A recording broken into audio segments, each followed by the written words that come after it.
The Private Thoughts of Ghoulia Yelps. Please refrain from reading my diary. July 15th. I went to the mailbox to see if the book on molecular biology I ordered was there, and by the time I started back to the house, it began to rain. Needless to say, I was soaked by the time I got back inside.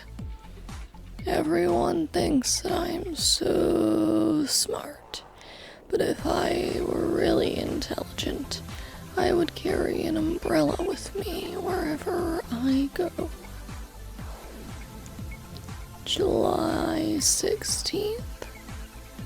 I woke up with a monster cold this morning. Ugh. I just wanted to lie in bed and simply undie. Sir Hootsalot kept me supplied with tissues and books, so I did not have to get up. And Mom even brought in some lukewarm dragon noodle soup, although I am quite sure it was hot when she left the kitchen with it. July 15th. I started a new book today. Actually, it's a graphic novel. Okay, comic book. It's about a zombie boy who gets pecked by a radioactive hummingbird and gains the power of super speed. I know it's just a made-up story, but a ghoul can dream, can she not? July 31st. So, there's this zombie boy, and I have become completely enamored with him. He plays on the basketball team and is sweet and smart, and I get tongue-tied every time I'm in his presence. I attempted to ask some of my ghoul friends what I should do, but all the advice they gave me just seemed wrong. I even thought about sending a letter to one of those teen monster magazines. Dear relationship know-it-all, I am totally head over tombstone with the most engaging zombie boy, but I'm too nervous to talk to him. Please send me your most generalized reply with a solution so diluted that it has no possible application to my current situation. Signed, thoroughly flummoxed in his presence. I did not, of course, send the letter. The last thing I want to do is publicly announce my inability to function in the presence of the opposite sex. It really should not be this difficult, but it does require a certain amount of spontaneity, and unscheduled events are not my forte. August 15th. Today was the day I had scheduled to make a trek to the mall in order to take advantage of their back-to-school fashion sales. Unfortunately, due to circumstances beyond my control involving a flat tire, an intransient hunchback, and untimely solar flares, I got to the mall about 4 hours late.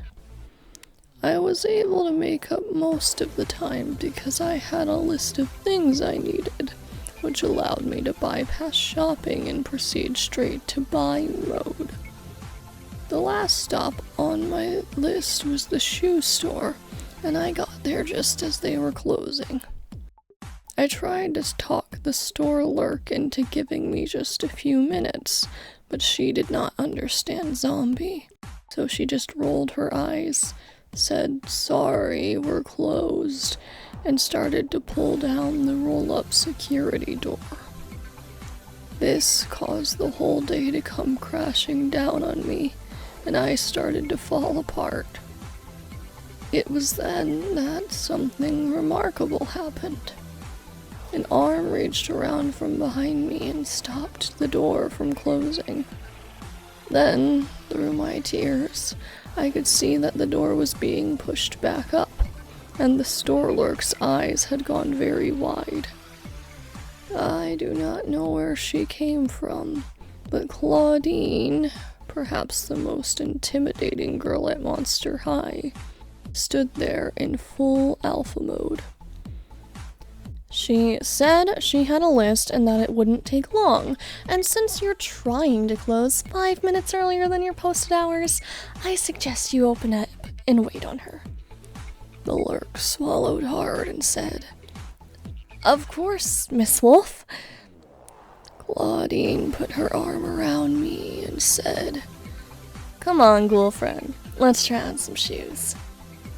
It was one of the most enjoyable shopping experiences of my short zombie life. I even bought an extra pair on Claudine's advice, and when we were done, she and her brother Claude gave me a ride home, so I didn't have to take the bus. It is unfortunate that Claudine is still angry at Cleo because of the way Cleo and Claude's relationship ended. In retrospect, though, I suppose Cleo should not have started dating Deuce the day after she dumped Claude. But what do I know about relationships? August 20th. I made the acquaintance of a new girl today. Her name is Frankie Stein, and although her understanding of zombie is quite rudimentary, she only asked me to repeat something twice. She had many questions about what it's like to be a zombie. Her inquiries showed a remarkably limited knowledge of zombie life and culture, but I was happy to oblige her in her quest for knowledge.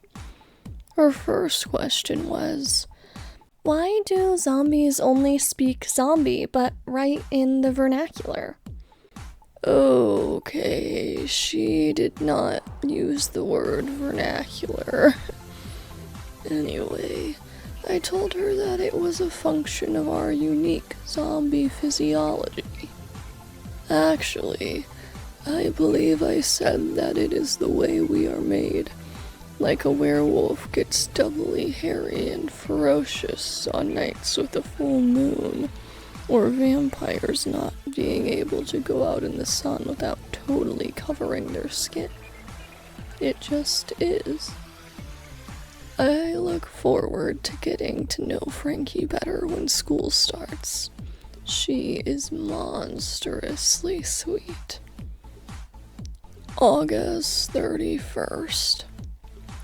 I received my Zombies Are Monsters 2 t-shirt and bumper sticker in the mail today. The bumper sticker will have to go on my wall until I get my license, but I will proudly wear the t-shirt under something else, because I hate drawing undue attention to myself. Yes, I am being contradictory here. I want to make a statement, but I do not want to be noticed while I am doing it. Why a statement? Well, it's not as if zombies are treated poorly by the legacy monsters, but sometimes we do get treated like background noise, which is a little disheartening. Yes, we only speak zombie.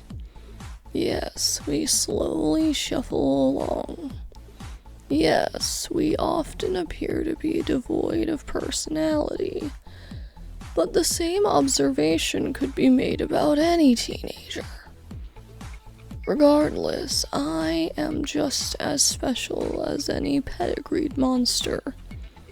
Speaking of pedigreed monsters, my eye coffin just went off to remind me that I am supposed to meet Cleo Denial tomorrow. September 1st. Spent the day at Cleo Denial's helping her get her class schedule organized. While Cleo does have the reputation of being arrogant and demanding, which she is at times, she can also be generous and helpful. How does she help me? It is hard to socialize when you're as shy as I am, but Cleo will not allow me to sit on the sidelines. When we first became friends, she took me around and introduced me to everybody, even Claudine. Now I am included in every social event, and have so many good friends at Monster High that while I am still shy, they will not allow me to be invisible. I am still closest to Cleo though, because she took a chance on getting to know a quiet and nerdy zombie girl when she really did not have to. September 6th. Although I have enjoyed my time off for the summer, I am eagerly anticipating the resumption of the school year tomorrow. I know that I am unusual in this, but school is where I get to focus on my two favorite activities: acquiring knowledge and spending time with my friends.